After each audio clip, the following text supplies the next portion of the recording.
Bab 356 menunggu. Di halaman lain kamar dagang Tianwu, Zhong Xiu duduk di dalam, menggenggam erat gelang giok pemberian Simu. Ekspresinya kehilangan ketenangan di aula, raut wajahnya yang cantik sedikit berkerut, matanya dipenuhi kekhawatiran. Saudara Si, tidak masalah jika barang-barang itu tidak ditemukan, tetapi Anda harus kembali dengan selamat. Zhong Xiu mendekap gelang di tangannya di dada, bergumam pelan. Pada saat itu, ekspresinya mengeras, dan ia menarik sebuah piring giok dari pinggangnya. Kilatan cahaya muncul di piring itu, dan sederet karakter kecil muncul sebelum menghilang.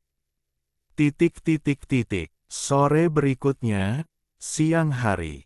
Di aula utama paviliun Hanyuan kamar dagang Tianwu, Wang Ruikun, Zhong Xiu, wanita mempesona itu, dan beberapa anggota kamar dagang lainnya berkumpul, tampaknya sedang menunggu sesuatu. Wanita mempesona itu tersenyum, jari-jarinya memilin rambutnya, sesekali melirik Zhong Xiu, matanya dipenuhi kebanggaan. Zhong Xiu tetap tenang, tidak menunjukkan tanda-tanda kelainan. Sebagian besar orang di aula memusatkan perhatian mereka pada keduanya, berbisik-bisik di antara mereka sendiri. Banyak mata pemuda melirik ke arah wanita yang memikat itu dan Zhong Xiu, meskipun lebih sering mereka terpaku pada Zhong Xiu. Wang Ruikun awalnya tampak tidak menyadari apa yang terjadi di belakangnya, tetapi suara-suara itu semakin keras. Saat itu, ia terbatuk pelan. Suaranya tidak keras, tetapi begitu terbatuk, obrolan di aula utama tiba-tiba berhenti. Penatua Song, hari ini adalah tanggal pengiriman. Di mana barang yang Anda janjikan untuk diambil? Tanya Wang Ruikun, menatap Zhong Xiu. Zhong Xiu melirik ke arah pintu di luar aula utama, pintu itu kosong. Ia mengalihkan pandangannya, menghadap Wang Ruikun, dan berkata, "Wakil Presiden, barang-barang itu ada di tangan seorang teman saya. Dia akan segera tiba. Sebaiknya Anda menunggu sedikit lebih lama." "Tentu saja saya bisa menunggu, tetapi atasan saya mungkin tidak mau menunggu ketika dia tiba," kata Wang Ruikun. "Wakil Presiden, masih ada waktu 1 jam lebih sampai jam 5 sore. Jika barang tidak datang tepat waktu, saya bersedia menerima hukumannya, tanpa ragu," kata Zhong Xiu. "Baiklah." Wang Ruikun melirik Zhong Xiu, lalu berbalik dan melihat keluar aula utama. Saat itu, terdengar langkah kaki, dan 2 sosok berjalan mendekat, ditemani oleh orang-orang dari kamar dagang Tianwu. Salah satunya adalah Ling Hukuan, dan yang lainnya adalah seorang pria tua berjubah abu-abu. Ia tampak seperti anggota sekte Mingyue, bukan di Feng yang sebelumnya. "Tuan Kota Linghu, Anda di sini. Ini pasti tetua Lin dari sekte Mingyue. Maaf saya tidak menyambut Anda." Wang Ruikun menyapa mereka dan berkata sambil membungkuk, "Wakil Presiden Wang, sama-sama." Ling Hukuan terkekeh dan berjalan ke aula utama berdampingan dengan pria tua berjubah abu-abu itu. "Silakan duduk." Wang Ruikun mempersilakan keduanya ke kursi utama, dan duduk di sebelah mereka. Yang lainnya juga duduk di kursi wakil. "Wakil Presiden Wang, saya langsung saja ke intinya. Saya di sini hari ini untuk mengambil kargo yang dikirim dari kota Rikang. Ini merupakan sisa biaya pengawalan. Mohon dihitung. Jika semuanya baik-baik saja, saya akan memeriksanya." Ling Hukuan mengeluarkan sebuah tas kain kecil, membukanya, dan memperlihatkan beberapa batu spiritual. Ia meletakkannya di atas meja. Saya mewakili cabang tebing Liefeng dari Sekte Bulan Gelap. Saya datang ke sini bersama Tuan Kota Linghu untuk tujuan yang sama, kata tetua berjubah abu-abu itu, sambil juga mengeluarkan sebuah tas kain. Mendengar ini, Wang Ruikun melirik Zhong Xiu, memberi isyarat agar ia menangani masalah tersebut. Zhong Xiu berdiri, berjalan menghampiri Linghu Kuan dan tetua berjubah abu-abu itu, lalu berkata, Tuan Kota Linghu, Tetua Lin, saya, Zhong Xiu, adalah orang yang bertanggung jawab untuk mengawal kargo kalian kali ini. Tetua Zhong, bolehkah saya bertanya di mana kargonya? Tanya Linghu Kuan. Tuan Kota Linghu, sebelum kita melanjutkan, bisakah Anda mendengarkan saya sebentar? Tanya Zhong Xiu. Silakan bicara, kata Linghu Kuan. Sejujurnya, barang-barang Anda mengalami kecelakaan saat melewati pegunungan Yihe, dan semuanya jatuh ke tangan pencuri, kata Zhong Xiu. Begitu kata-kata ini terucap, semua orang di aula, kecuali Wang Ruikun dan wanita mempesona itu, terkejut. Meskipun sebelumnya telah ada berbagai spekulasi, pengakuan publik Zhong Xiu untuk pertama kalinya tetap mengejutkan semua orang. Wang Ruikun menatap hidungnya, seolah-olah tidak mendengar apa-apa, sementara wanita mempesona itu menatap Zhong Xiu dengan tatapan jenaka.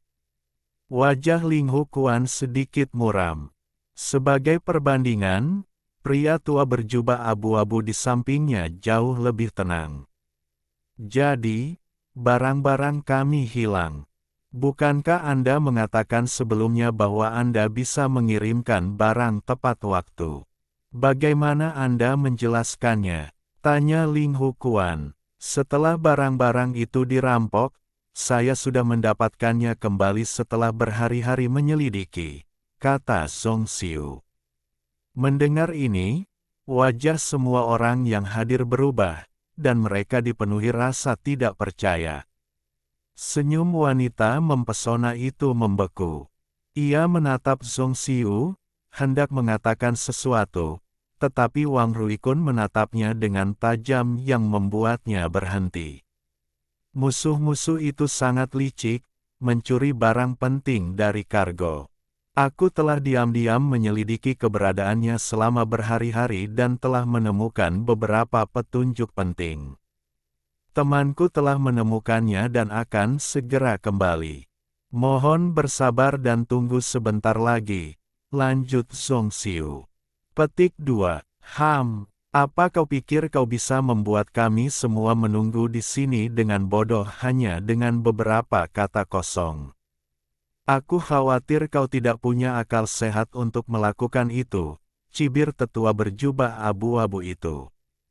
Tetua Lin, bersabarlah. Karena tetua Zhong telah mengatakannya, dan kita masih punya waktu sebelum pukul 15 yang disepakati, kita bisa menunggu sedikit lebih lama, katanya.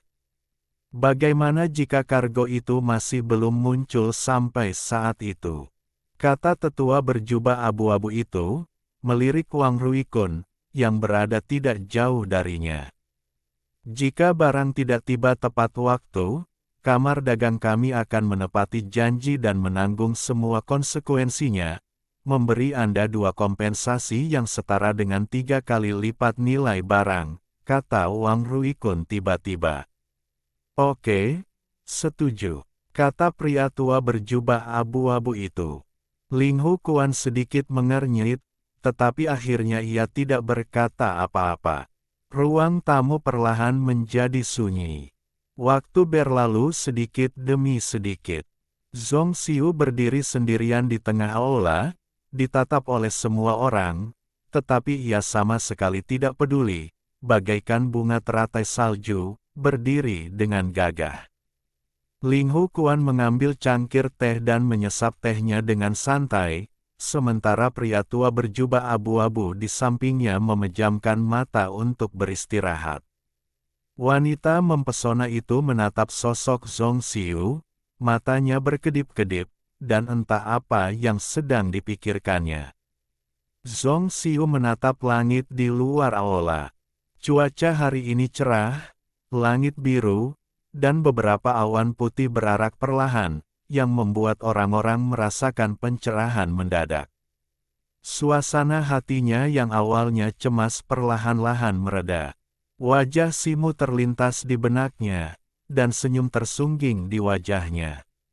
Simu telah mengatakan kepadanya untuk tidak khawatir, dan bahwa ia pasti akan kembali tepat waktu.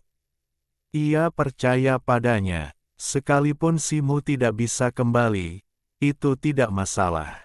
Bagi Simu, sekalipun kamar dagang Tianwu mendendanya dengan berat kali ini, apa gunanya?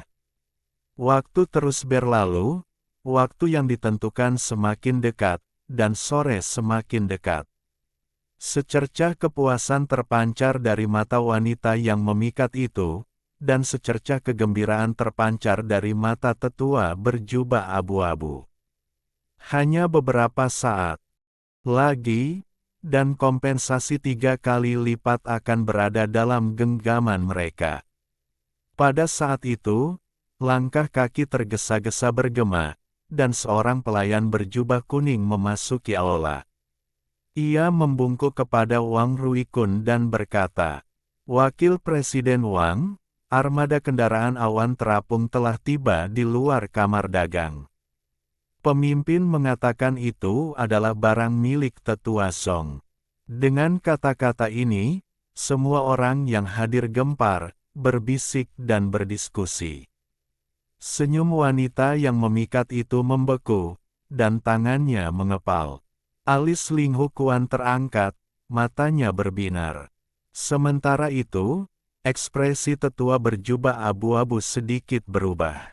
Diam, Wang Ruikun berdiri, melihat sekeliling, dan berbicara dengan suara berat. Obrolan di aula segera mereda. Biarkan konvoi masuk, Wang Ruikun menginstruksikan pelayan berjubah kuning itu. Pelayan itu buru-buru setuju dan berbalik untuk pergi. Wang Ruikun menoleh ke arah Zhong Xiu. Wajah Zhong Xiu kini menunjukkan sedikit senyum, tatapannya lembut, tetapi ia tidak tampak terlalu terkejut, seolah-olah ia sudah menduganya.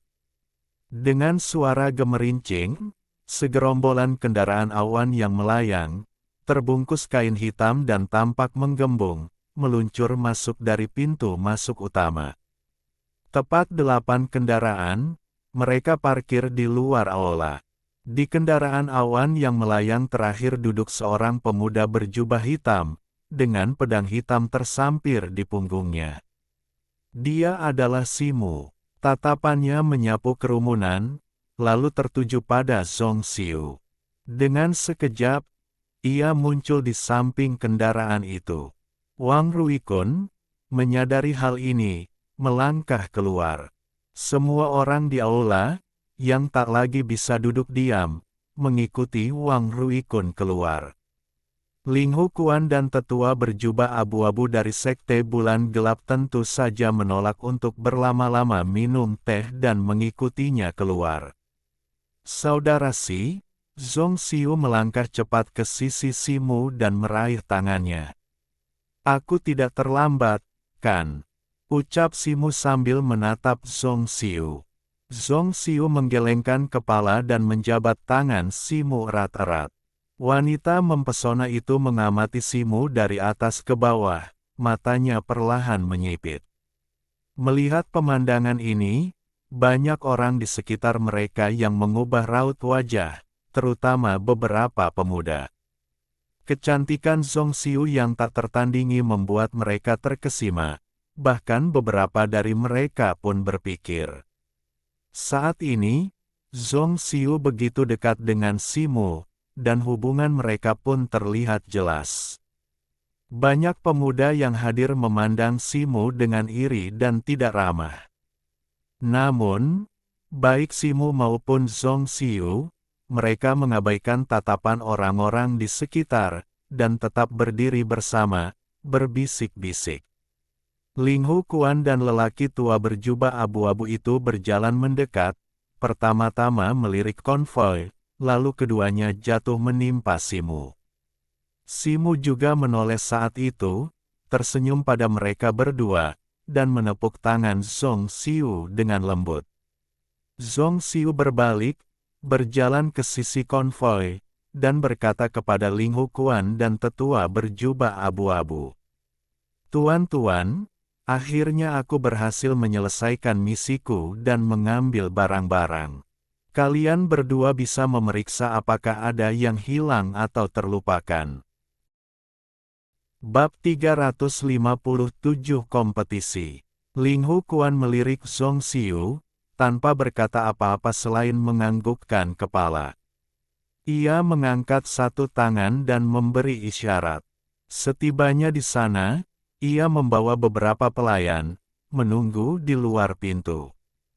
Kini, seolah diberi instruksi, ia menghampiri kereta awan terapung dan memeriksa muatannya dengan saksama. Tetua berjubah abu-abu itu, dengan ekspresi muram, mengabaikan para pelayannya dan secara pribadi menghampiri kereta awan terapung milik kultus bulan gelap dan memulai pemeriksaan menyeluruh. Wang Ruikun, wanita yang mempesona, dan seluruh anggota kamar dagang Tianwu berdiri di sana, menyaksikan pemandangan itu dalam diam, sesekali melirik Simu dan Zhong Xiu di tengah lapangan. Suasana menjadi tegang. 1/4 jam kemudian, anak buah Ling Hu Kuan telah memeriksa ketujuh kereta muatan. Beberapa orang bergumam di antara mereka sendiri, lalu seorang pemuda mengangguk kepada Ling Hu Kuan, memegang sebuah kotak kayu dan menyerahkannya kepadanya. Ling Hu Kuan mengambilnya, membuka tutupnya, dan mengintip ke dalamnya. Matanya berbinar. Tanpa memeriksa lebih lanjut, ia menutup kotak itu dan menyimpan isinya. Serangkaian gerakan kecil ini menarik perhatian semua orang.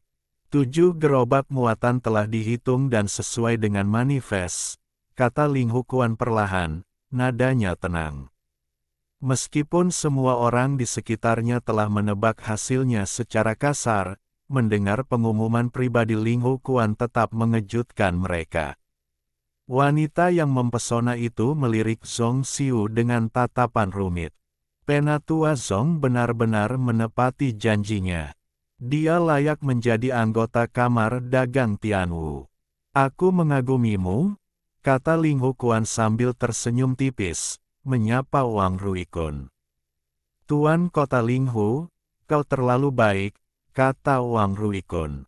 Pemuda ini terlihat agak asing. Siapa namamu? Apakah kau juga dari kamar dagang? Tanya Ling Hu Kuan, mengalihkan pandangannya ke Simu.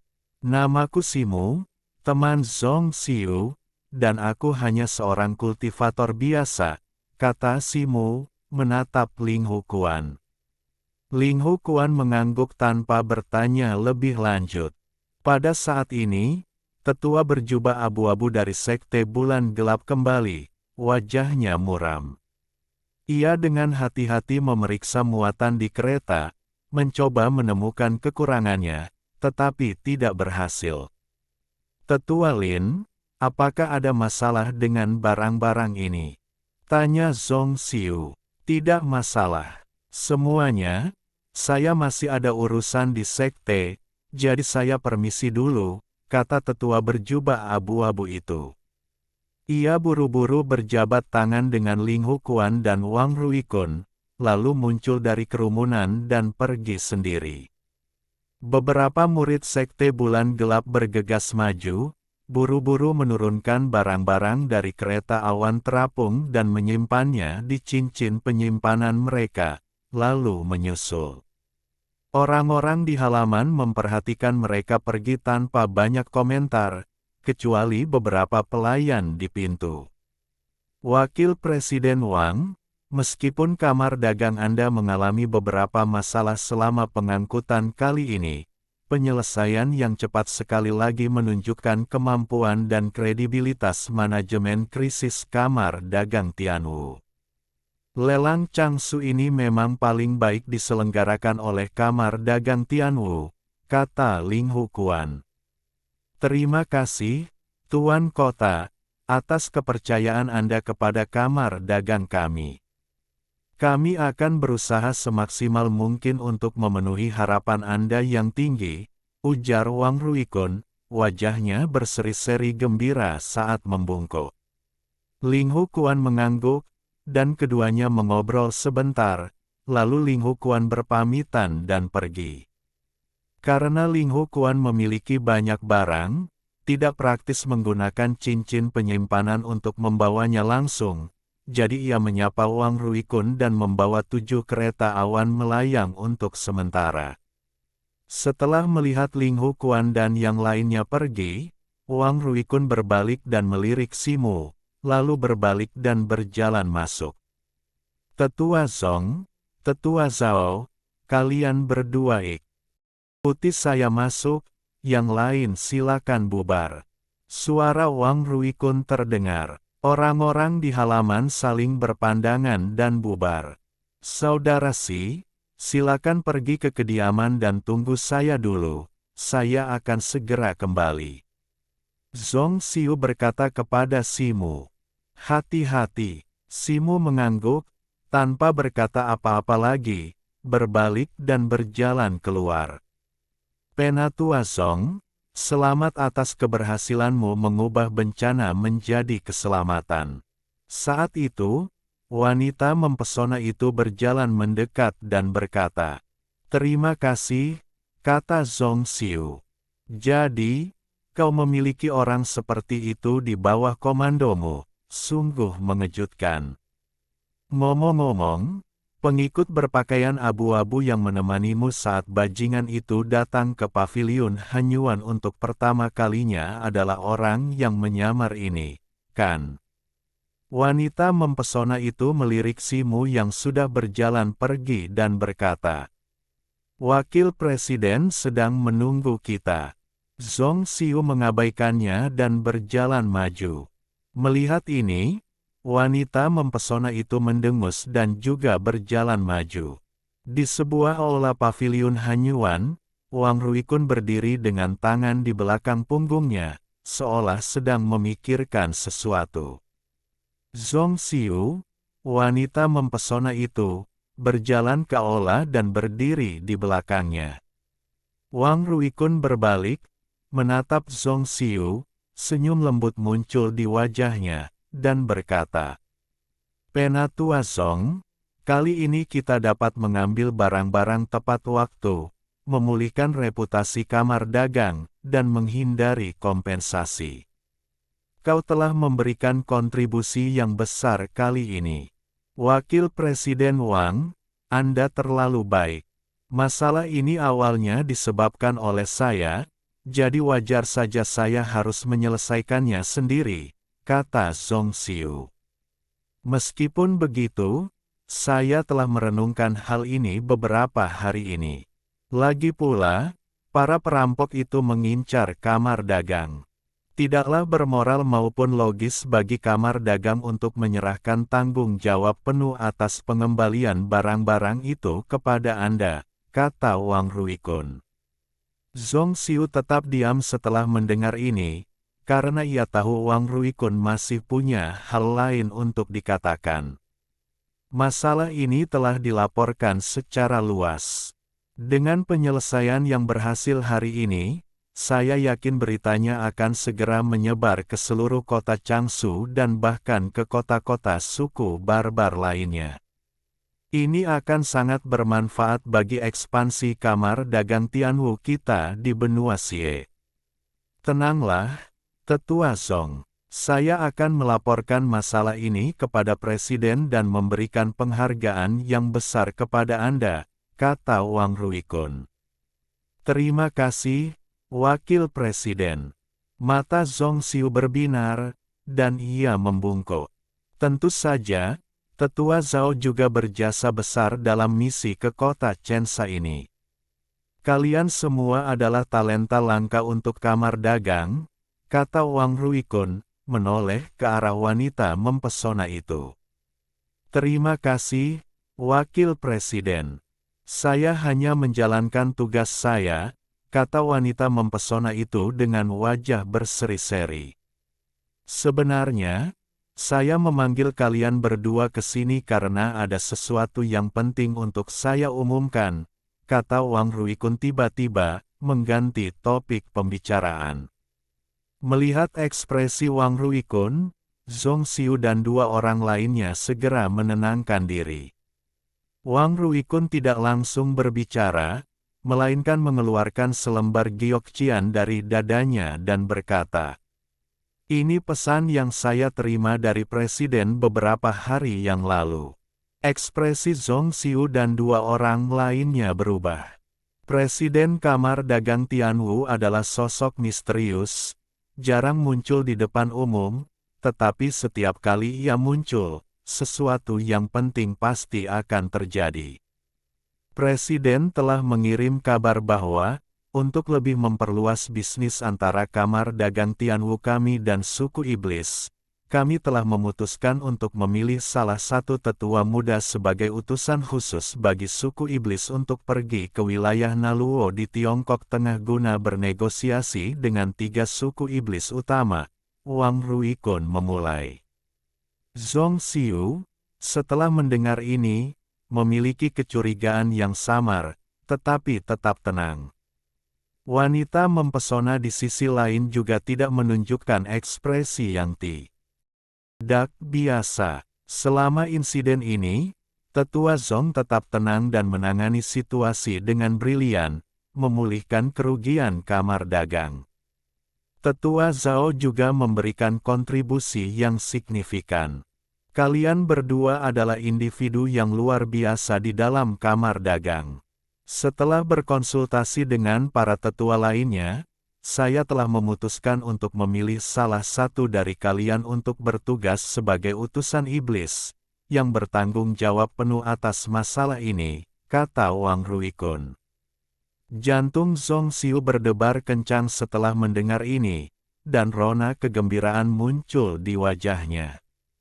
Para iblis selalu xenofobia, tetapi mereka memiliki pengaruh terbesar di benua Xie, menguasai beragam sumber daya. Meskipun Kamar Dagang Tianwu membanggakan operasi bisnis di seluruh benua Xie, hubungannya dengan para iblis masih terbatas pada kolaborasi dengan suku-suku kecil dan menengah.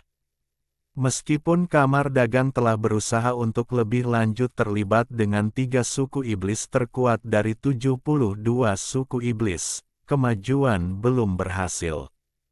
Sekarang, mungkin karena tindakan presiden yang berkuasa, atau mungkin ketiga suku iblis itu sendiri tertarik untuk berkolaborasi dengan Kamar Dagang, tampaknya ada titik balik.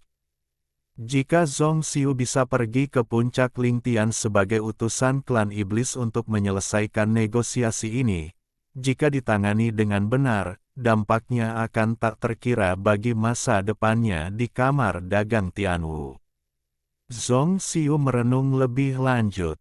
Ia tidak mencari status tinggi di Kamar Dagang Tianwu, tetapi jika ia bisa mengamankan kebebasannya melalui transaksi ini, ia benar-benar bisa bersama Simu. Lelang Changsu yang diadakan sekali dalam 1 dekade adalah kesempatan utama bagi kalian berdua untuk menunjukkan kemampuan kalian, kata Wang Ruikun.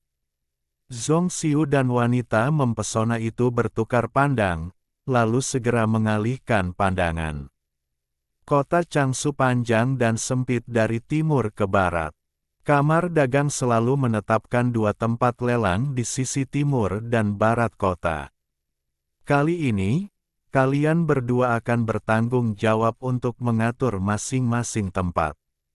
Siapapun yang mencapai hasil terbanyak dalam lelang akan dipilih sebagai utusan klan iblis, kata Wang Ruikun. Bagaimana kedua tempat lelang akan dibagi? Tanya Zhong Xiu. Berdasarkan kontribusi Anda kepada Kamar Dagang, siapapun yang memiliki kontribusi tertinggi akan memilih satu terlebih dahulu, kata Wang Ruikun. Zhong Xiu sedikit mengernyit. Sudah berapa lama ia bergabung dengan kamar dagang Tianwu? Bagaimana mungkin prestasinya sebanding dengan wanita mempesona itu? Saya telah menghitung bahwa, sampai sekarang, Penatua Zhao telah memberikan kontribusi yang lebih besar kepada kamar dagang. Biarkan dia yang memilih terlebih dahulu, kata Wang Ruikun. Wajah wanita mempesona itu berseri-seri. Terima kasih, Wakil Presiden. Kalau begitu, saya akan memilih untuk mengelola tempat lelang di sebelah barat kota, kata wanita mempesona itu. Baiklah, kalau begitu, Penatua Zong akan mengelola tempat lelang di sebelah timur kota, kata Wang Ruikun sambil menatap Zong Xiu. Zong Xiu mengangguk tanpa berkata apa-apa lagi. Sebenarnya, tempat lelang di timur atau barat kota, keduanya ada di kota Changshu. Tidak banyak perbedaan, semuanya tergantung pada kemampuan kalian. Publisitas awal dan popularitas lelang adalah kunci untuk menyiapkan lelang, kata Wang Ruikun. Petik 2. Terima kasih, Wakil Presiden Wang, atas bimbingannya, kata Zong Xiu dan wanita mempesona itu sambil membungkuk. Baiklah, kalian semua, silakan pergi. Nanti saya akan meminta seseorang untuk membahas masalah lelang, serta bahan-bahan yang telah dipercayakan oleh Tuan Kota kepada Kamar Dagang untuk dilelang dan membagikannya secara merata kepada kalian. Lelang masih 2 bulan lagi, jadi pastikan kalian mempersiapkan diri dengan baik, kata Wang Ruikun. Zong Xiu dan wanita mempesona itu membungkuk lagi dan meninggalkan aula. Bab 358, Paviliun Yingxian. Wang Ruikun menunggu kedua wanita itu pergi, lalu berdiri sejenak sebelum memasuki sebuah ruangan di aula utama. Di dalamnya duduk seorang pria paruh baya berwajah persegi dan berpakaian brokat kuning. Wakil Presiden, pria berwajah persegi itu berdiri ketika melihat Wang Ruikun masuk dan membungkuk. Baiklah, tidak perlu formalitas seperti itu antara Anda dan saya, Wang Ruikun melambaikan tangan. Kedua pria itu duduk, dan seorang pelayan membawakan teh. Penatua Yun, apa pendapat Anda tentang apa yang terjadi pada Zong Xiu hari ini? Tanya Wang Ruikun sambil menyesap teh. Wanita ini bijaksana dan penuh perhatian. Meskipun muda, dia tenang dan kalem, sesuatu yang sangat langka, kata pria berwajah persegi itu. Baiklah, lanjutkan, kata Wang Ruikun. Melihat kembali tindakan dan perilakunya selama beberapa hari terakhir, sepertinya dia menyadari sesuatu dan sengaja mengalihkan perhatian musuh, membuat mereka lengah. Dia diam-diam menyusun rencana, dan akhirnya berhasil mendapatkan kembali barang-barang jarahan. Meskipun Zong Xiu tetap bungkam tentang siapa pemilik penjara itu, aku punya beberapa kecurigaan berdasarkan apa yang terjadi di tempat lain. Sepertinya faksi ini punya mata-mata di kota Changshu. Mungkin Zong Xiu belum menyebutkan apapun karena dia tidak punya bukti. Wang Ruikun terdiam sejenak sebelum berkata, "Kurasa, terlepas dari ada atau tidaknya bukti, Wakil Presiden Wang sebaiknya mencari kesempatan untuk berbicara empat mata dengan Zong Xiu terlebih dahulu." Pria paruh baya berwajah persegi itu berkata, "Baiklah, aku akan mempertimbangkannya. Ngomong-ngomong, Simu, yang bersama Zong Xiu kali ini, pasti berperan penting dalam penyelamatan barang-barang Zong Xiu. Apa kau menemukan sesuatu tentangnya?" Wang Ruikun mengangguk pelan dan bertanya. Mendengar ini, pria paruh baya berwajah persegi itu mengeluarkan selembar giok dari dadanya dan menyerahkannya kepadanya, sambil berkata, "Ini berisi informasi tentang Simu. Coba lihat." Wang Ruikun mengambil selembar giok itu, menempelkannya ke dahinya, dan merasakannya dengan indera spiritualnya. Alisnya terangkat, dan setelah beberapa saat, ia membuka matanya. Orang ini memang cukup menarik. Dia cukup ahli dalam seni bela diri dan seorang pembuat jimat. Dia juga dari benua timur. Meskipun benua timur miskin sumber daya, terkadang benua timur menghasilkan banyak individu berbakat, kata Wang Ruikun. Semakin sulit lingkungannya, semakin banyak orang yang bisa dilatih, kata pria parubaya berwajah persegi itu. Berdasarkan informasi di sini dan apa yang kita lihat hari ini, Simu dan Zhong Xiu ini kemungkinan besar sepasang kekasih. Orang ini cukup cakap. Jika kita bisa membawanya ke kamar dagang, dia akan sangat membantu. Wang Ruikun merenung sejenak dan berkata, terlepas dari apa yang dipikirkan Simu, karena dia dan Zhong Xiu adalah sepasang kekasih, selama kita bisa mengendalikan Zhong Xiu, kita tidak perlu khawatir Simu tidak berkontribusi pada kamar dagang kita, kata pria parubaya berwajah persegi itu. Penatua Yun, apa yang Anda katakan masuk akal. Wang Ruikun mengangguk.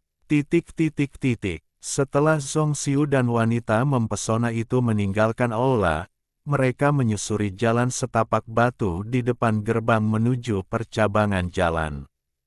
Mereka saling berpandangan, tak satu pun bicara, dan masing-masing berjalan ke arah yang berbeda. Zhong Xiu mempercepat langkahnya dan segera kembali ke kediamannya.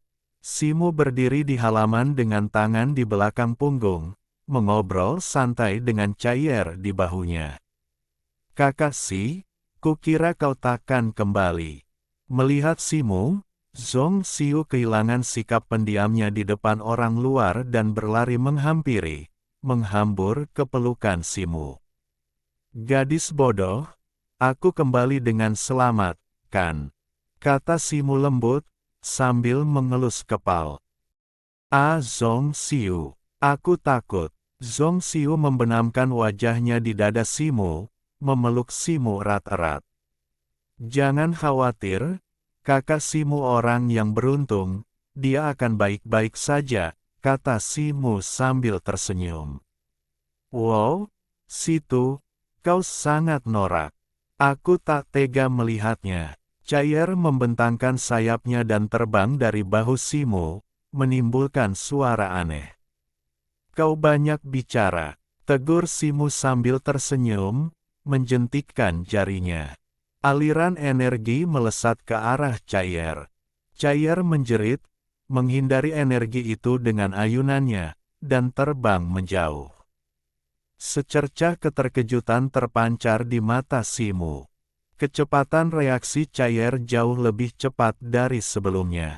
Meskipun itu hanya serangan biasa, dan tidak ada ki asli di dalamnya, ia masih sedikit terkejut bahwa Caier berhasil menghindarinya setelah kontak jarak dekat. Zhong Xiu sedikit tersipu dan melepaskan Simu. Ayo, kita masuk dan bicara. Simu menarik Zhong Xiu masuk, dan mereka duduk. Di bawah pertanyaan Zhong Xiu, Simu menceritakan kejadian dan pengalaman beberapa hari terakhir. Kultus bulan gelap, Liuan, merekalah dalam semua ini, kata Zhong Xiu. Dia pasti merencanakan sesuatu lagi, dan sepertinya dia membutuhkan batu bintang dalam jumlah besar, kata Simu. Saudara Si, lupakan saja ini. Kalau dia tidak datang untuk memprovokasi kita lagi, kita harus menjauh darinya, kata Zhong Xiu setelah berpikir sejenak. Baiklah, aku akan mengurus masalah ini sendiri. Ngomong-ngomong, apa yang dikatakan Wang Ruikun saat memanggilmu? Tanya Simu. Zhong Xiu tanpa ragu menceritakan semua tentang lelang yang baru saja disebutkan Wang Ruikun, serta detail tentang utusan iblis itu.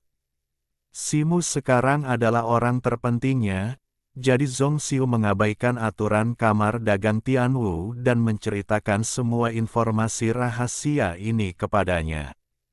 Wilayah Naro, Puncak Lingtian. Ekspresi Simu berubah, dan ia tiba-tiba berdiri. Saudara Si, ada apa? Zhong Xiu, yang terkejut oleh Simu, bertanya dengan tergesa-gesa. Ya, aku datang ke benua Xie sebagian untuk menghindari perintah buronan, dan sebagian lagi untuk mencapai puncak Lingtian. Simu merenung sejenak, lalu menceritakan kembali keinginannya yang sudah lama terpendam untuk mengunjungi puncak Lingtian. Mengenai mimpi kera putih itu, ia menganggapnya sebagai mimpi yang berulang dan menepisnya samar-samar. Setahu saya, Puncak Lingtian adalah situs suci iblis, yang dijaga oleh 3 klan iblis utama. Mustahil bagi orang luar untuk mendekatinya, kata Zhong Xiu. Benar, jadi saya telah mengumpulkan kekuatan, berniat menunggu sampai cukup kuat sebelum berangkat, kata Simu. Saudara Si, meskipun Anda telah mencapai peringkat bumi, masih terlalu berbahaya untuk pergi ke puncak Lingtian. Tapi ini kesempatan. Jika saya bisa menjadi utusan khusus klan iblis, saya bisa membawa Anda ke wilayah 3 klan iblis utama secara terbuka dan terbuka.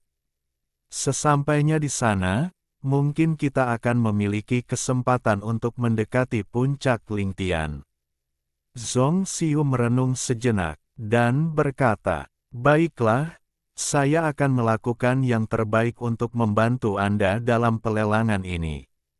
Simu mengangguk dan berkata, ya, Zhong Xiu mengangguk penuh semangat. Dia tidak tahu kapan itu dimulai, tetapi setiap kali Simu ada di dekatnya, dia merasa aman, kepercayaan dirinya tiba-tiba melonjak. Masih ada 2 bulan lagi sampai pelelangan, yang tidak lama atau singkat. Ayo kita lihat lokasi lelang dulu, lalu buat rencana selanjutnya, kata Simu. Zhong Xiu mengangguk. Saat itu, sebuah suara terdengar dari luar. Saya Zhou Rui, manajer kamar dagang, dan saya ingin bertemu dengan tetua Song. Zhong Xiu melirik Simu, dan mereka berdua berjalan keluar. Seorang pemuda berpakaian putih berdiri dengan hormat di luar halaman. Pria itu mengenakan jubah putih bersih, dengan alis tajam dan penampilan yang tampan. Tingkat kultivasinya mungkin berada di tahap awal Xiantian. Penatua Song. Saya di sini atas perintah Wakil Presiden Wang untuk menyampaikan informasi tentang lelang Changsu kepada Anda. Pemuda berbaju putih itu memberi hormat lagi ketika melihat Zhong Xiu keluar, lalu mengeluarkan sebuah kotak giok seukuran telapak tangan dan menggenggamnya. Zhong Xiu mengambil kotak giok itu, membukanya, dan menemukan beberapa kepingan giok, surat, dan barang-barang lainnya di dalamnya. Zhong Xiu melirik sekilas dan menemukan bahwa benda-benda ini mencatat informasi spesifik tentang balai lelang Chengdong yang dikelolanya, proses lelang, dan daftar berbagai kekuatan di kota Del. Baiklah, terima kasih atas kerja kerasmu, kata Zhong Xiu kepada pria berbaju putih itu. Pria berbaju putih itu berkata dengan rendah hati, tetapi tidak pergi. Ia tetap berdiri di sana. Zhou Rui, apakah ada hal lain yang ingin kau katakan? Zhong Xiu menatap pria berbaju putih itu dengan tatapan aneh. Begini, Wakil Presiden Wang khawatir tetua Zhong kurang mengenal kota Changsu, yang akan menyulitkan penyelenggaraan lelang. Karena saya tumbuh besar di kota Changsu, Wakil Presiden Wang secara khusus meminta saya untuk membantu tetua Zhong selama masa ini, dan saya akan siap sedia membantunya dalam segala hal, kata pria berbaju putih itu dengan hormat. Baiklah, kami akan pergi ke tempat lelang di sebelah timur kota. Anda bisa mengantar kami ke sana, kata Zhong Xiu. Ia kurang mengenal kota Changsu, jadi kehadiran seseorang yang berpengetahuan luas akan sangat membantu. Ya, Zhou Rui setuju. Mereka bertiga segera meninggalkan kamar dagang dan tiba di sebuah jalan ramai di sebelah timur kota. Jalan itu cukup lebar untuk dilewati 4 atau 5 kereta kuda. Jalan itu dipenuhi toko-toko besar dan arus orang yang tak henti-hentinya. Jalan ini bernama Jalan Yingxian, dan merupakan tempat tersibuk di sebelah timur kota Changsu, jelas Zhou Rui, sambil berjalan di samping mereka. Simu melihat sekeliling. Meskipun beberapa hari terakhir ini ia habiskan berkeliling kota untuk berbelanja kebutuhan sehari-hari, ia justru menghabiskan hari-harinya dengan menghitung dan menyeimbangkan jenis serta jumlah barang yang akan dibeli dari setiap toko, menghindari perhatian. Bahkan ketika melewati jalanan yang ramai, ia hanya melirik sekilas, tanpa memperhatikan lebih dekat. Kini, setelah mengamati lebih dekat, ia akhirnya menyaksikan kemegahan kota Changsu yang sesungguhnya. Kota Changsu layak disebut sebagai kota ternama di benua Xie. Kemegahan jalan ini sendiri jauh melampaui kota manapun yang pernah dikunjunginya. Saat itu, sebuah toko besar tak jauh dari sana menarik perhatiannya. Menempati bagian jalan yang paling ramai, toko itu memiliki etalase yang luas dan bangunan yang menjulang tinggi, membentang 3 lantai. Dinding merah cerah dan atap genteng kaca yang berkilau memberikan kesan elegan yang luar biasa. Sebuah plakat besar tergantung di depan toko, Paviliun Yingxian. 3 karakter, yang ditulis dengan pernis emas, menyerupai naga dan burung phoenix yang menari, memancarkan keagungan yang agung. Penatua Zhong, Senior Si, Paviliun Yingxian ini adalah tempat lelang yang dipimpin oleh Penatua Zhong kali ini.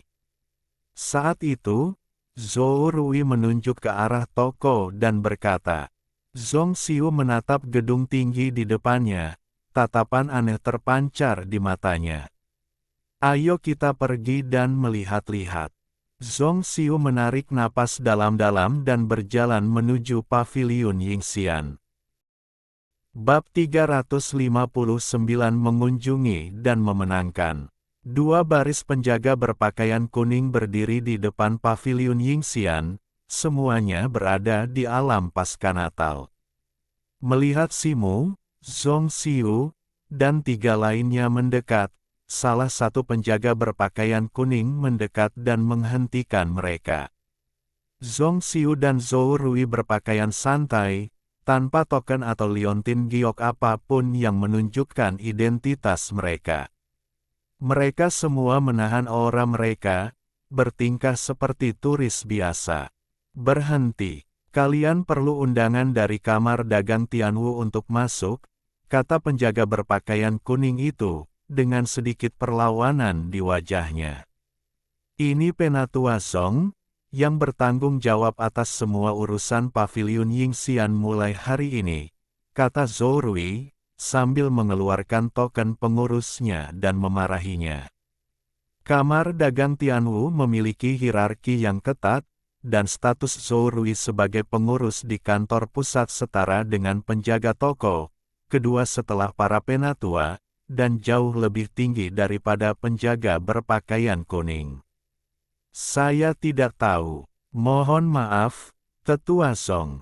Penjaga berjubah kuning itu terkejut dan segera mundur.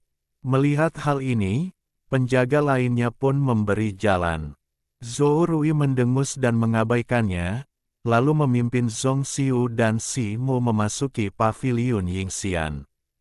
Di bawah bimbingan Zhou Rui, Si Mu dan Zhong Xiu berjalan menyusuri koridor sebentar. Setelah berbelok di sudut, pemandangan tiba-tiba terbuka dan sebuah tempat berukuran sedang muncul di hadapan mereka bertiga. Tempat itu berbentuk persegi dan luasnya sekitar 30 meter. Tempat itu menurun secara bertahap dari luar ke tengah. Terdapat lebih dari 100 kursi di setiap sisi. Di tengahnya terdapat meja lelang melingkar. Berdiri di pintu masuk, Anda dapat melihat situasi di dalamnya sekilas. Sebuah pameran dagang skala kecil sedang berlangsung saat itu. Ada sekitar 100 orang yang duduk di tempat itu, dan suara penawaran terdengar dari waktu ke waktu. Paviliun Yingxian memiliki 5 aula lelang, 2 di lantai 1 dan 2. Lelang reguler biasanya menggunakan lantai 1 dan 2. Lantai 3 adalah yang terbesar dan termewah. Aula ini tidak dibuka untuk umum pada hari kerja dan hanya digunakan pada acara-acara khusus, seperti lelang yang hanya diadakan sekali dalam 1 dekade ini, jelas Zhou Rui. Zhong Xiu mengangguk, melirik ke sekeliling aula sejenak sebelum segera mengalihkan pandangannya. "Bawa aku ke lantai 2, kata Zhong Xiu. Zhou Rui setuju dan mengajak mereka berdua naik ke atas. Aula lelang di lantai 2 saat ini kosong. Sekilas pandang menunjukkan bahwa ukurannya hampir sama dengan lantai 1, tetapi dekorasinya cukup berbeda, lebih mewah dan megah. Tempat duduknya terbatas, tetapi terbuat dari kayu berkualitas tinggi, dan tempatnya luas dan nyaman. Setiap kursi dilengkapi dengan meja persegi berisi teh dan buah. Simu dan Zhong Xiu tidak berlama-lama di lantai 2 dan segera menuju ke lantai 3. Pada saat itu, pemilik paviliun Yingxian, seorang pria tua berambut dan berjanggut putih, telah mendengar kedatangan Zhong Xiu dan datang untuk menemaninya, ditemani beberapa orang lainnya. Meskipun mereka telah mengunjungi 2 tempat lelang berturut-turut, tempat lelang di lantai 3 tetap menarik perhatian Simu dan Zhong Xiu. Dekorasinya sederhana dan elegan, dengan ukiran naga dan lukisan burung phoenix, membuatnya lebih menyerupai ruang belajar keluarga terkemuka yang tenang, alih-alih aula lelang yang berantakan. Penataan tempat duduk dirancang dengan cermat. Beberapa kursi disusun secara individual, sementara yang lain dikelompokkan bersama, tidak seperti tempat lelang sebelumnya yang kursinya dilempar begitu saja. Di sekeliling tempat lelang terdapat ruang VIP terpisah yang disediakan untuk orang-orang terhormat, menawarkan pemandangan seluruh tempat lelang secara keseluruhan. Simu telah menghadiri banyak lelang, dan dalam hal kualitas perabotan, tempat ini menyaingi kemegahan lelang kenaikan kota Tianyu. Pemilik toko Ge, apakah perlengkapan yang dititipkan oleh tuan kota sudah sampai? Tanya Zhong Xiu sambil menatap pemilik toko Ge. Mereka telah dikirim sesuai permintaan kantor pusat dan sekarang disimpan, kata penjaga toko Ge. Bawa kami ke sana untuk melihatnya, kata Zhong Xiu. Penjaga toko Ge melirik Simu, yang berdiri di samping Zhong Xiu. Ia ragu sejenak, lalu berkata dengan ragu, "Penatua Zhong, Anda dan manajer Zhou sama-sama anggota kamar dagang Tianwu. Mengantar Anda ke gudang tidak masalah, tetapi senior Si bukan anggota kamar dagang."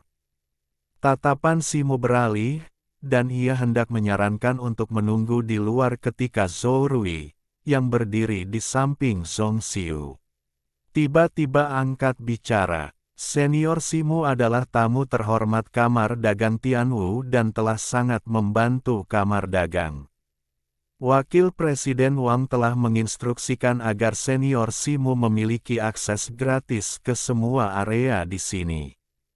Zhou Rui kemudian mengambil sebuah surat dan menyerahkannya kepada penjaga toko Ge. Penjaga toko Ge terkejut. Ia segera mengambil surat itu, membuka amplopnya, dan membacanya. Kemudian ia membungkuk kepada Simu dan berkata dengan nada meminta maaf. Senior Si, saya minta maaf atas ketidaksopanan saya sebelumnya. Simu dan Zhong Xiu bertukar pandang, masing-masing melihat secercah keterkejutan di mata satu sama lain. Penjaga toko Ge, kau terlalu sopan, kata Simu, segudang pikiran berkecamuk di benaknya. Apa niat Wang Ruikun? Sekalipun ia telah mengambil barang-barang itu untuk Zhong Xiu, ia takkan begitu menyanjung. Mungkinkah Wang Ruikun mencoba merekrutku ke kamar dagang Tianwu? Kamar dagang Tianwu memiliki aturan yang sangat ketat, dan secara umum, mereka tidak akan pernah mengizinkan orang yang tidak berwenang mengakses urusan pribadi kamar dagang. Satu-satunya kemungkinan adalah, Wang Ruikun sudah tertarik untuk merekrutku. Dengan jaringan intelijen kamar dagang Tianwu, jika Wang Ruikun ingin menyelidikinya, ia akan dengan mudah dapat mengungkap beberapa detailnya. Wajar jika ia ingin merekrutnya untuk tujuan ini. Dengan pikiran ini, ia melirik Zhong Xiu di sampingnya. Saat itu, telapak tangannya terasa hangat, dan Zhong Xiu menggenggam tangannya. Kakak Si, jangan khawatirkan aku. Lakukan saja sesukamu. Bibir Zhong Xiu bergerak sedikit, dan suaranya bergema di telinga Simu. Hati Simu menghangat, dan ia meremas tangan Zhong Xiu erat-erat, tersenyum lebar. Aku tahu, jangan khawatir, jawab Simu melalui telepati, pikirannya sudah bulat. Penjaga toko Ge memimpin beberapa orang turun dan segera tiba di lantai pertama. Silakan lewat sini. Penjaga toko Ge memimpin beberapa orang ke sebuah ruangan di dalam tempat tersebut. Perabotan di ruangan ini biasa saja, dan tidak ada yang istimewa. Penjaga toko Ge membalikkan tangannya dan mengeluarkan sebuah manik bundar hijau. Ia menggumamkan sesuatu, dan manik itu langsung memancarkan cahaya hijau. Krek, tanah bergetar dan perlahan tenggelam, berhenti setelah 1/4 jam penuh. Gudang itu dibangun begitu dalam di bawah tanah. Simu diam-diam terkejut. Menurut perkiraannya, semua orang sudah berada 100 kaki di bawah tanah saat ini.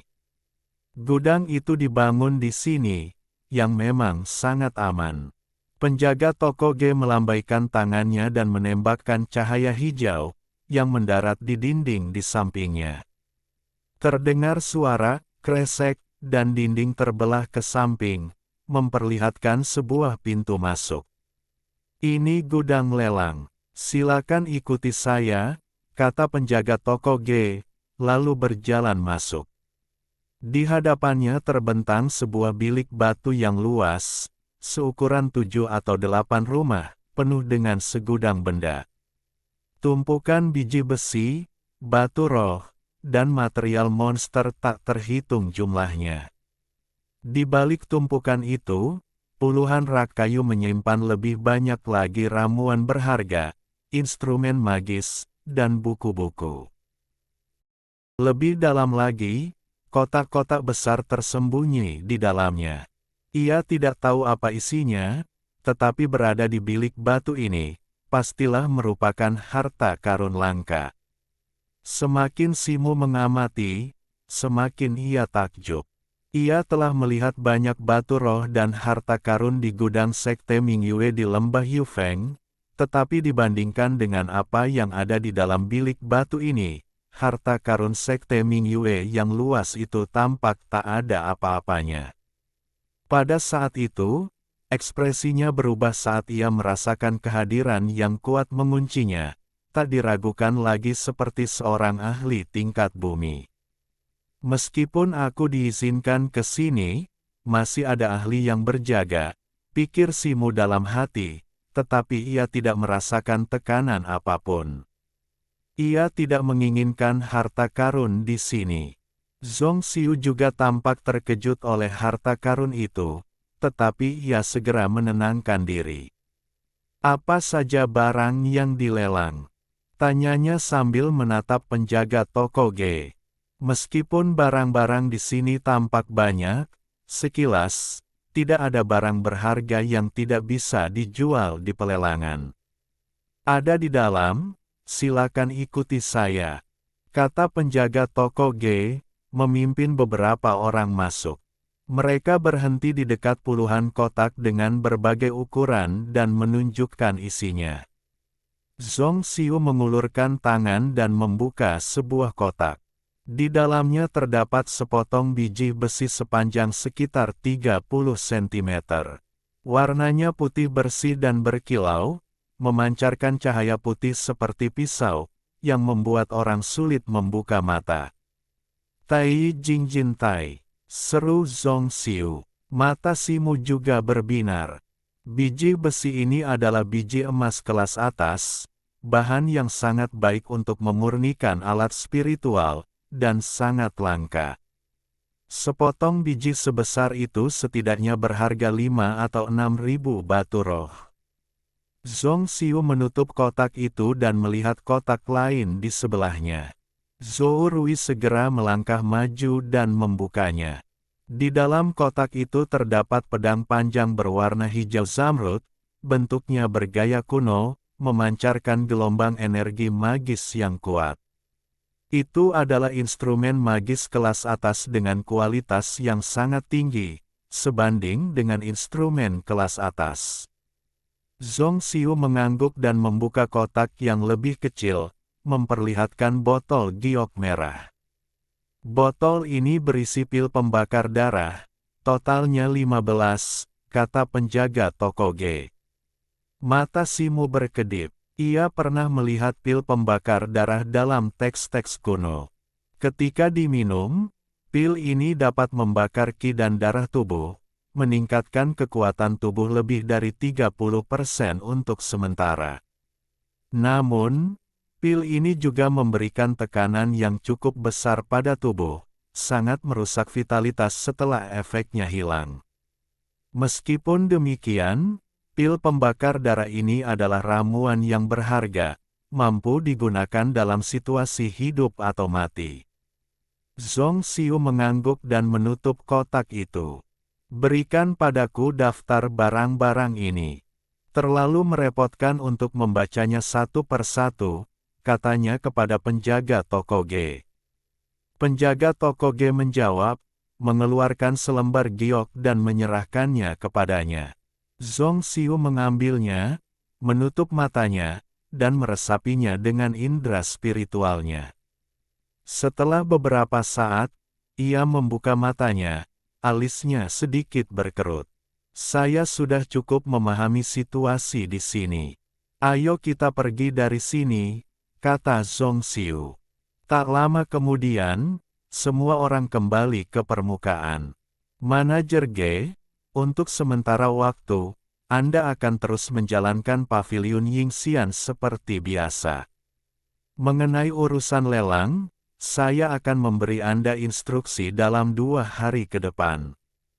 Zhong Xiu tidak berlama-lama, segera keluar dari pavilion Yingxian dan memberikan instruksi kepada manajer G, yang telah mengantarnya ke pintu.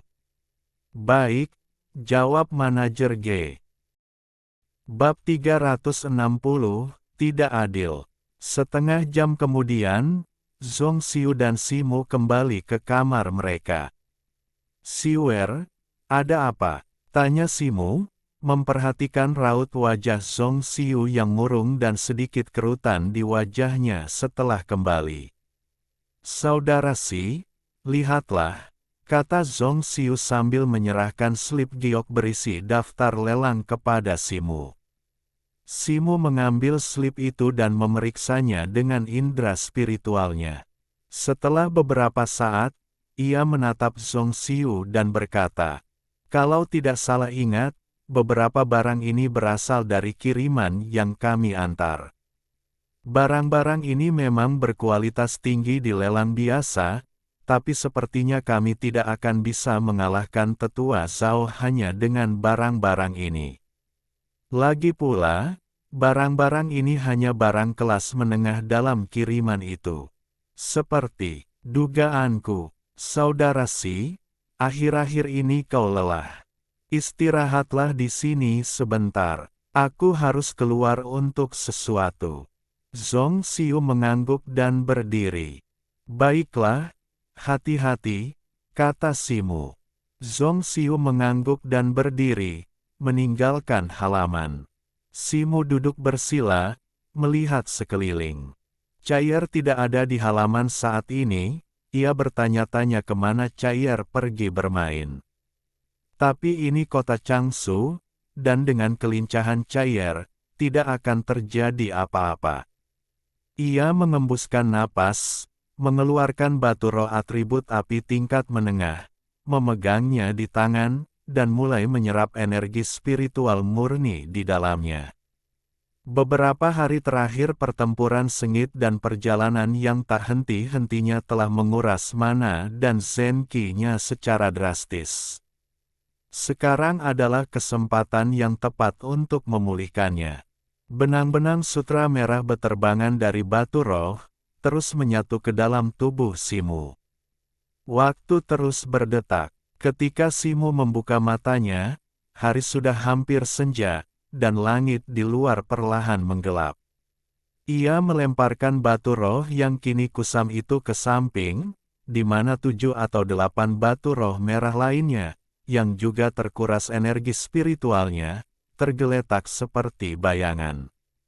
Ia perlahan berdiri, merasa segar kembali, rasa lelahnya sirna, zenki dan mana di dalam dantiannya terisi kembali, dan ia merasakan peningkatan yang halus, gelombang kegembiraan memenuhi hatinya. Ia baru saja mulai bereksperimen dengan metode kultivasi ki dan mana ini dengan menyerap energi spiritual dari batu roh secara langsung. Sebelumnya, ia hanya menggunakannya untuk mengisi kembali ki dan mana di saat-saat kritis dalam pertempuran. Lagi pula, batu roh, sumber daya penting dan mata uang perdagangan, sangat langka di benua timur. Meskipun banyak yang tahu batu roh dapat digunakan untuk kultivasi, hanya sedikit yang benar-benar berani. Setelah mengumpulkan sedikit kekayaan setelah mengalahkan beberapa master Xiantian dan bahkan master tingkat bumi, ia masih belum berani berkultivasi langsung dengan batu roh.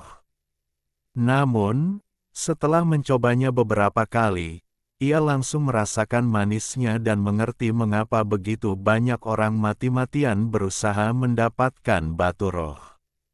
Energi spiritual di dalam batu roh sebenarnya adalah bentuk energi spiritual langit dan bumi yang sangat terkonsentrasi. Setelah diserap, energi tersebut secara otomatis berubah menjadi ki dan mana yang sangat murni, mengalir melalui meridian ke istana ki dan pusaran mana di dalam dantian. Kecepatan ini berkali-kali lipat lebih cepat daripada berkultivasi dengan menyerap energi spiritual langit dan bumi sedikit demi sedikit. Ia juga menemukan bahwa ketika ki dan mananya terkuras, menyerap energi spiritual dari batu roh memberikan hasil yang jauh lebih besar. Para prajurit dan penyihir di benua Xie berkultivasi jauh lebih cepat daripada di Dongzu, kemungkinan karena melimpahnya batu roh di sana. Pada saat itu, langkah kaki bergema dari luar halaman, membuyarkan lamunan Simu. Sesaat kemudian, pintu halaman terbuka, dan Zhong Xiu masuk, raut wajahnya agak muram. "Siwer, ada apa?" tanya Simu. "Saudara Si, saya baru saja bertanya melalui berbagai koneksi," kata Zhong Xiu sambil mendesah. "Apakah ini tentang barang lelang?" tanya Simu. "Ya, saya sudah mengetahuinya. Dari barang-barang yang dialokasikan Tuan Kota Linghu kepada kamar dagang untuk lelang ini, barang-barang berkualitas rendah telah diambil oleh tetua Zhao," kata Zhong Xiu dengan marah. Sepertinya masalah ini berkaitan erat dengan Wang Ruikun itu, kata Simu.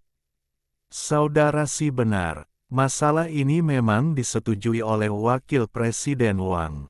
Saya baru tahu bahwa Tetua Zhao tampaknya memiliki hubungan kekerabatan dengan Wakil Presiden Wang, kata Zhong Xiu. Begitu, Wang Ruikun tampak seperti orang yang jujur dan adil, tetapi saya tidak pernah menyangka dia akan menggunakan taktik tercela seperti itu, kata Simu. Sebenarnya, sampai batas tertentu, dia adil. Meskipun barang-barang yang diberikan kepada saya berkualitas rata-rata, jumlahnya banyak. Ini berarti Tetua Zhao dan saya kira-kira setara dalam nilai pasar, kata Zhong Xiu. Itulah kelicikan orang tua itu. Dengan cara ini, tidak ada yang bisa menentangnya. Namun dalam pelelangan, nilai barang-barang biasa tidak banyak berfluktuasi, tetapi nilai barang-barang bernilai tinggi jauh lebih tidak pasti. Tapi ini bukan masalah besar. Lelang tidak bisa hanya mengandalkan barang-barang ini. Mari kita cari cara lain. Simu terdiam sejenak sebelum mengatakan ini. Bukan hanya barang lelangnya. Aku baru saja pergi ke tempat lelang di sebelah barat kota. Suasana dan popularitas di sana jauh lebih baik daripada paviliun Yingxian, tambah Zhong Xiu. Si tua bangka ini benar-benar keterlaluan. Simu mengepalkan tinjunya setelah mendengar ini. Simu juga telah mendengar dari Zhong Xiu tentang alokasi tempat. Mengingat sikap Wang Ruikun yang sok suci di depan semua orang pagi itu, ia tak kuasa menahan diri untuk mencibir dalam hati. Saat itu, sepasang tangan lembut menggenggam tangan Simu. Simu terkejut, dan suasana hatinya yang awalnya kesal langsung mereda.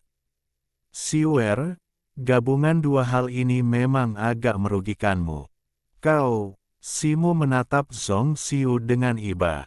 Ia tahu bahwa Zhong Xiu, meskipun tampak lemah, sebenarnya sangat berkemauan keras. Saudara Si, aku sudah memikirkan ini dengan matang sejak aku kembali. Kita masih 2 bulan lagi dari lelang, dan kita bisa perlahan-lahan mendapatkan kembali pasokan dan popularitas melalui cara lain. Sekalipun situasinya awalnya tidak menguntungkan, aku akan melakukan yang terbaik. Zhong Xiu menarik napas dalam-dalam, tatapannya semakin tajam. Ia tak akan menyerah di hadapan Simu, apapun yang terjadi. Ia tak ingin menjadi beban baginya, dan ia ingin memanfaatkan kesempatan ini untuk berbuat sesuatu untuknya. Siwer yang baik, jangan khawatir. Aku akan berusaha sebaik mungkin untuk membantumu. Aku juga punya beberapa barang di sini yang bisa kujual di pelelangan atas nama kamar dagang. Hati Simu menghangat. Dengan lambaian tangannya, ia mengeluarkan 5 atau 6 artefak spiritual, dan terakhir, sebuah kotak giok. Zhong Xiu terkejut. Setelah memeriksa artefak-artefak itu sekilas, wajahnya dipenuhi kegembiraan. Artefak-artefak ini berkualitas sangat baik, jauh lebih unggul daripada yang dikirim Wang Ruikun. Saudara Si, apa kau tidak membutuhkan artefak-artefak ini? Jangan jual untukku, tanya Zhong Xiu cemas, seolah sebuah pikiran terlintas di benaknya. Tidak apa-apa, biasanya aku tidak membutuhkan artefak-artefak ini. Aku memang berencana menjualnya, dan sekaranglah kesempatan yang tepat. Rasanya seperti sekali mendayung 2 burung terlampaui. Simu tersenyum. Baiklah, kalau begitu aku akan mengantar kakak Si untuk menandatangani perjanjian agensi besok. Zhong Xiu merasa lega. Ia kemudian mengambil kotak giok di samping artefak-artefak itu dan membukanya. Di dalamnya terdapat sebuah batu kecil berwarna merah menyala seukuran kuku jari, sebuah batu bintang. Si Mu telah merebut 2 batu bintang dari Di Feng hari itu. Ia mengembalikan satu kepada penguasa kota Linghukuan, dan yang lainnya ada di sini. Saudara Si, ini, batu bintang ini sangat berharga. Liu An dan yang lainnya bersusah payah menjarahnya karena mereka menginginkannya. Pasti sangat berguna. Sebaiknya kau simpan saja. Sayang sekali kalau dijual di pelelangan, kata Zhong Xiu dengan sungguh-sungguh. Apa salahnya? Itu hanya batu bintang. Dibandingkan dengan kebebasan Siwer, itu bukan apa-apa. Anggap saja itu hadiah utama lelang ini. Simu melambaikan tangannya dengan santai. Ia sudah memiliki batu bintang yang jauh lebih besar, jadi potongan kecil ini bukanlah masalah besar. Namun, ia tidak akan melepaskannya apapun yang terjadi. Bukannya ia tidak sanggup melepaskannya, tetapi jika ia melakukannya, ia takut itu akan menempatkan Zhong Xiu dalam situasi yang tidak terduga. Lagi pula, baik di benua timur maupun benua barat, bahkan sepotong kecil batu bintang pun diperebutkan dengan sengit. Jika batu bintang seukuran kepalan tangan itu sampai muncul, pasti akan menimbulkan kegemparan besar. Kakak Si, terima kasih. Zhong Xiu menatap Simu, kilatan samar melintas di mata indahnya. Baiklah, kita tak perlu saling berterima kasih. Aku berharap kau mau mengajakku jalan-jalan di puncak Lingtian. Simu tersenyum, membelai rambut Zhong Xiu. Ekspresi tegang Zhong Xiu akhirnya mereda. Ia melangkah maju, memeluk Simu, dan membenamkan kepalanya di dada Simu. Simu merasakan aroma lembut dan hangat dari pelukannya. Aroma samar seorang perawan tercium di hidungnya. Jantungnya berdebar kencang, dan napasnya semakin berat. Zhong Xiu sepertinya merasakan perubahan halus pada tubuh Simu, dan wajahnya memerah, tetapi ia tidak mendorongnya. Wow, kalian berdua berpelukan lagi saat aku pergi. Pada saat itu, sebuah suara melengking terdengar. Keir terbang entah dari mana dan mendarat di halaman, menatap Simu dan yang lainnya dengan ekspresi jenaka. Simu mengerutkan kening, menoleh, dan menatap tajam Keir. Keir mengalihkan pandangannya, pura-pura tidak melihat. Pipi Zhong Xiu memerah saat itu, dan ia segera meninggalkan tubuh Simu. Kakak Si, aku mau istirahat, katanya dengan suara selembut nyamuk, lalu berjalan cepat menuju kamar dengan kepala tertunduk. Simu memelototi Keir dengan tajam, dan tepat saat Keir mengangkat satu tangan, Keir langsung mengepakkan sayapnya dan terbang menjauh. Simu tidak mengejar Keir, melainkan menarik napas dalam-dalam untuk menenangkan suasana hatinya yang agak gelisah. Setelah beberapa saat, ia tidak kembali ke rumahnya, melainkan pergi ke halaman dan melompat ke atap. Bulan sabit perlahan muncul di langit. Simu duduk bersila, dengan tangan menghadap ke langit. Ia sudah beberapa hari tidak berlatih jurus menelan bulan, dan ia harus menebusnya.